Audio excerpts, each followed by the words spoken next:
குழந்தையே, அங்கு ஒருத்தி தலைவிரி கோலமாக நின்று கொண்டு உனக்கு சாபம் விட்டு கொண்டு இருக்கின்றார். இவர் யார் என்று நிச்சயமாக நீ தெரிந்து கொள்ள வேண்டும். எதற்காக உனக்கு இவள் சாபம் இடுகின்றாள் என்பதனை நீ நிச்சயமாக இப்பொழுது தெரிந்து கொள்ள வேண்டும். எதற்காக உன் வாழ்க்கையில் இப்படி நடந்தது? ஏன்? எதற்கான காரணம் உன்னுடைய வாழ்க்கையில் இப்படி ஒரு கஷ்டம் வந்தது என்பதனை உன் அப்பன் உனக்கு சொல்லிவிட வந்திருக்கின்றேன். சாதாரணமாக சாபம் விட்டாலே அது ஒருவர் வாழ்க்கையில் அதிகமாக அழித்துவிடும். ஆனால் இவள் தலைவிரி கோலமாக நின்று கொண்டு உனக்கு சாபம் இட்டு கொண்டு இருக்கின்றாள். இவள் மனதில் எந்த அளவிற்கு வஞ்சனை இருந்தால் உனக்கு இப்படி ஒரு சாபம் விடுவதற்கு இவளுக்கு துணிச்சல் வந்திருக்கும் என்பதனை நீ இந்த இடத்தில் இருந்து தெரிந்து கொள்ள வேண்டும். இவள் விட்ட சாபம் என்ன உன் வாழ்க்கையில்?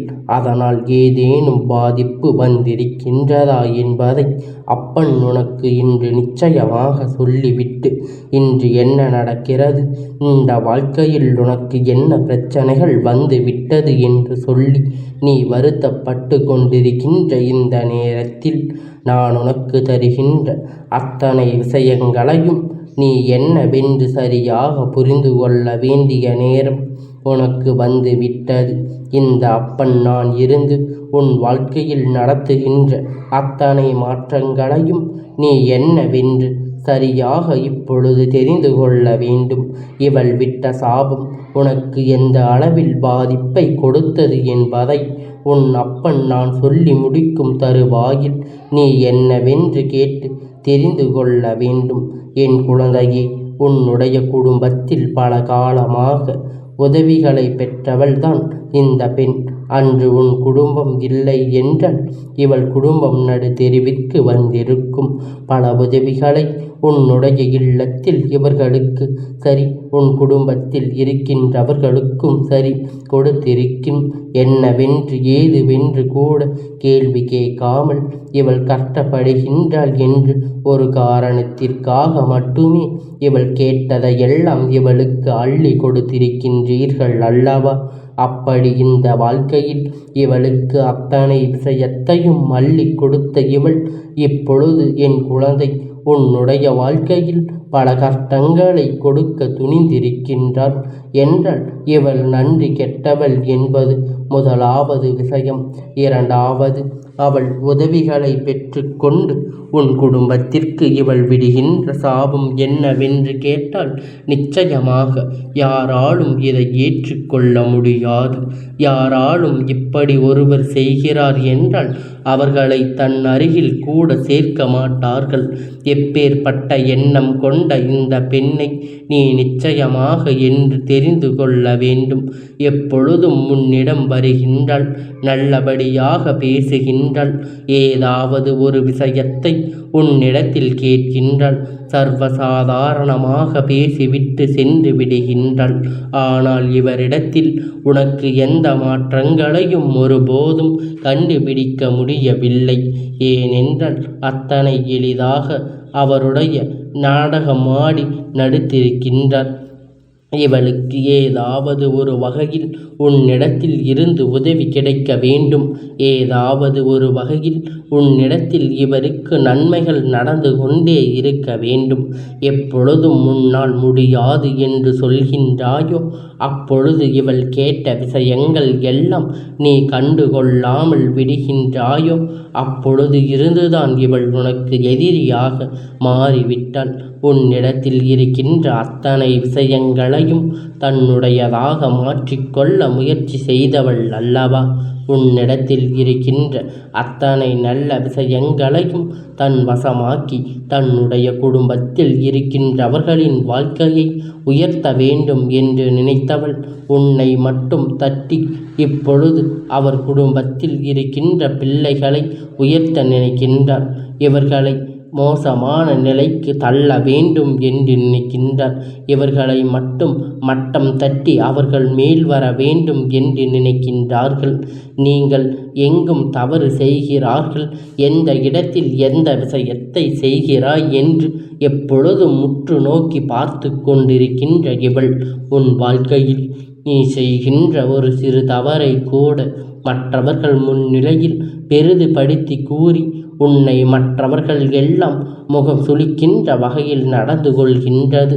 இப்படி எல்லாம் யாரும் உன் வாழ்க்கையில் இருக்கிறார் என்றால் கூட நீ கண்டுபிடித்து விட மாட்டாய். ஏன் தெரியுமா என் பிள்ளையே? எப்பொழுதும் எந்த ஒரு விஷயத்தையும் நீ சரியான மனதுக்குள் பதிய வைப்பது கிடையாது. நீ உண்டு, உன் வேலை உண்டு என்று இருக்கின்ற பொழுது நீ இருந்து கொண்டிருக்கின்றாய். நீ உண்டு, உன் வேலையுண்டு என்று நீ எப்பொழுதும் நடந்து சென்று கொண்டிருக்கின்றாய். ஆனால் இனிமேல் இந்த வாழ்க்கை கடும் போட்டிகளுக்கு உட்பட்டது. போட்டிகளும் பொறாமைகளும் அதிகமாக இருந்து கொண்டிருக்கின்றது. யாரிடத்தில் என்ன பேசுவது? இருந்தாலும் என் பிள்ளை கவனத்தோடு பேச வேண்டும். யாரிடத்தில் எந்த விஷயத்தை எதிர்பார்த்தாலும் இருந்தாலும் மிகுந்த கவனத்தோடு நீ நடந்து கொள்ள வேண்டும். உன்னை சுற்றி என்ன நடக்கிறது, உன்னை சுற்றி என்ன விஷயங்கள் எல்லாம் நடக்கிறது என்பதனை நீ சரியாக புரிந்து கொண்டு அதற்கு ஏற்றது போல நீ உனக்கானவற்றை எல்லாம் நீ நிச்சயமாக தெளிவாக பெற்றுக்கொள்ள வேண்டும். நான் இருக்கின்றேன் உன் வாழ்க்கையில் என்பதை நீ உணர வேண்டிய தருணம் வந்துவிட்டது. நான் இருக்கின்றேன் இந்த வாழ்க்கையில் என்பதனை நீ சரியாக புரிந்து கொள்ள வேண்டிய காலகட்டம் வந்துவிட்டது. இந்த அப்பனுடைய அன்பு உன்னோடு இருந்து உனக்கு முழுமையான மகிழ்ச்சியை சரியாக கொடுக்கும் என்பதை என் குழந்தை நீ புரிந்து கொள்ள வேண்டிய நேரம் உனக்கு வந்துவிட்டது. எதிர்பாராத விஷயங்கள் எல்லாம் இந்த வாழ்க்கையில் உனக்கு நடந்து கொண்டிருக்கும் பொழுது எல்லாம் என் பிள்ளை இதையெல்லாம் எண்ணி நீ பெரும் மகிழ்ச்சி அடைய வேண்டிய தருணம் உனக்கு வந்து கொண்டிருக்கின்றது. இவர் செய்கின்ற இந்த விஷயங்கள், இவர் விடுகின்ற சாபம் அத்தனையும் அவர்களை இத்தனை நாளும் நீ செய்த உதவி எல்லாம் இவர்களுக்கு நினைவில் இல்லை. ஒரு விஷயத்தை மறந்தாய், ஒரு விஷயத்தை முடியாது என்று சொன்னாய், உடனே உனக்கு சாபத்தை அள்ளி கொடுக்க துணிந்து விட்டார்கள். இந்த பெண் சற்று மனதளவில் பாதிப்படைந்தவள். அதாவது தன்னுடைய குடும்பத்திலும் பலர் இவளை ஒதுக்கி இருக்கின்றார்கள். ஏனென்றால் இவளுடைய எண்ணங்கள் நல்ல எண்ணங்கள் அல்ல. தன் குடும்பத்தில் உள்ளவர்களே இவர்கள் நல்லபடியாக நடந்து கொள்வதில்லை. யாருக்கும் சூழ்நிலைகளை செய்வது, யாருக்கு சூழ்ச்சி செய்வது, யாருக்கு சூனியம் வைப்பது என்று இவளுடைய எண்ணங்கள் இருக்கின்றது. முதன்மையான வேலையாக எப்பொழுதும் இருந்து கொண்டிருக்கின்றது.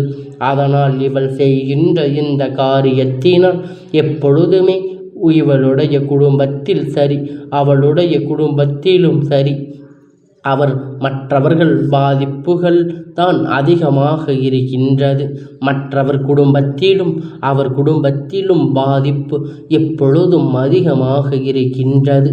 அதனால் இந்த நேரத்தில் உன்னுடைய வாழ்க்கையில் என்ன நடந்திருக்கிறது என்பதை என் குழந்தை நீ சரியாக புரிந்து கொண்டு நான் சொல்வது போல தலைவிரி கோலமாக நின்று கொண்டு உனக்கு சாபம் கொடுக்கின்ற இந்த பெண் நிச்சயமாக உன்னுடைய வாழ்க்கையில் உனக்கு பல கஷ்டத்தை கொடுத்தவள் என்பதை நீ மறந்துவிடாதே. இவள் என்ன சாபம் கொடுக்கின்றாள் தெரியுமா?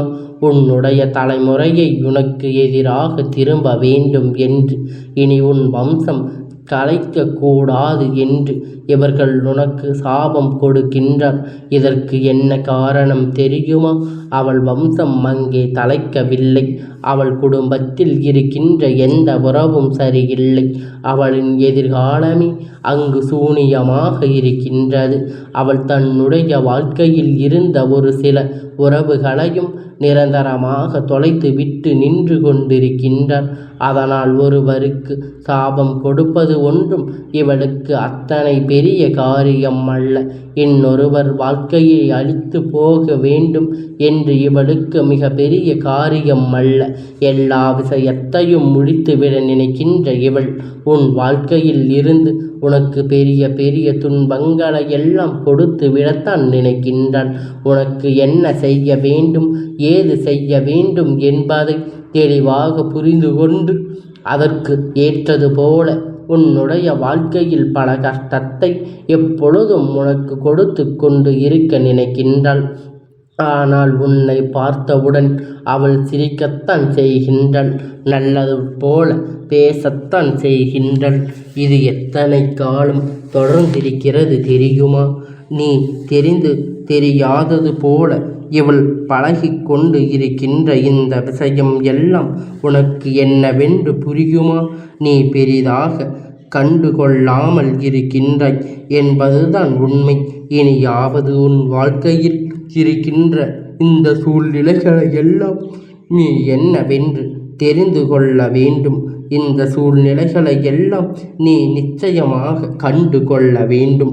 இந்த வாழ்க்கை உனக்கு கொடுத்திட்ட எல்லா விஷயங்களையும் நீ என்னவென்று சரியாக தெரிந்து கொண்டு எப்பொழுதும் அதற்கு தயாராக இருக்க வேண்டும்.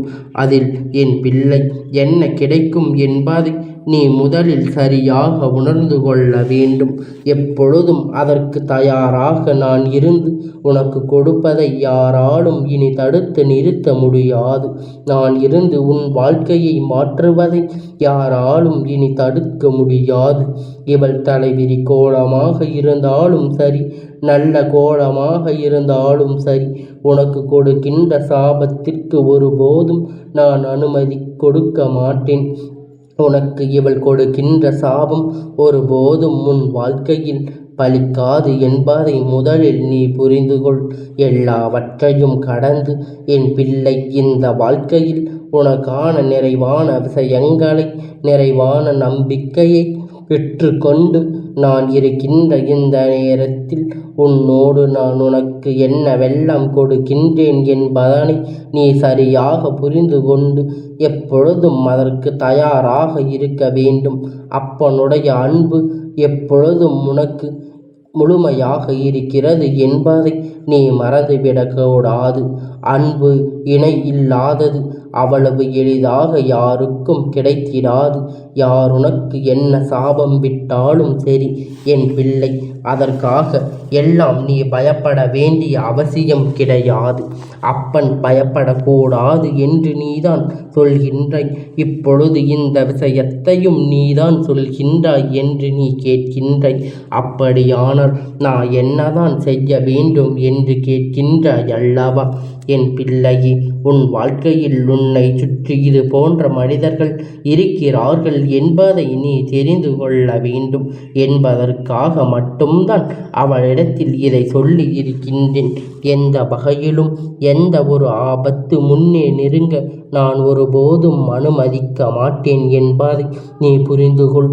இப்படி செய்துவிட்டு உன்னிடத்தில் நல்ல பிள்ளை போல நடித்து கொண்டிருக்கின்றார் என்பதை என் குழந்தை உனக்கு இப்பொழுது எடுத்து சொல்கின்றேன்.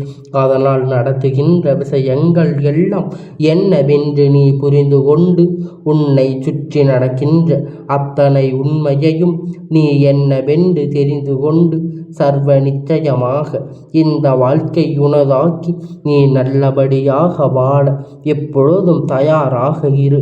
அத்தனையும் உனக்கு நன்மைகளை நிச்சயமாக கொடுக்கும். அத்தனை விஷயங்களும் உனக்கான நல்ல மாற்றத்தை நிறைவாக கொடுக்கும் என்பதை என் குழந்தை நீ புரிந்து கொள்ள வேண்டும். இந்த அப்பன் நான் உன்னோடு இருக்கின்ற இந்த நேரத்தில் இந்த வாழ்க்கை மேலும் மேலும் பல கஷ்டம் வந்து கொண்டிருக்கிறது என்று வருத்தப்படாது. அத்தனை கஷ்டத்திலும் பின்னாலும் உனக்கான நன்மைகள் நடக்கும். அத்தனை கஷ்டத்திற்கு பின்னாலும் உனக்கான நன்மை நடக்கும் என்பதை நீ புரிந்து கொள்ள வேண்டும். சர்வ நிச்சயமாக உன்னை நல்ல விஷயம் வந்து சேரும் என்பதை என் குழந்தை நீ புரிந்து கொண்டாலே போதும். எதிர்பாரக்கூடிய நேரங்களில் உன்னை சுற்றி வருகின்ற அத்தனை விஷயங்களையும் எந்த விதமான சூழ்நிலையும் உனக்கு ஏற்படாமல் உனக்கு நல்லதை நடத்தி கொடுக்கும் என்பதை நீ நம்பினால் போதும். எல்லாவற்றையும் நான் இருந்து உனக்கு நல்லபடியாக நடத்தி கொடுப்பேன். இப்படி ஒரு பெண் இருக்கத்தான் செய்கிறாள் என்பதை நீ தெரிந்து கொண்டாலே போதும். எப்பொழுதும் இந்த அப்பனுடைய ஆசீர்வாதங்கள் எப்பொழுதும் உனக்கு முழுமையாக கிடைத்து கொண்டே இருக்கும்.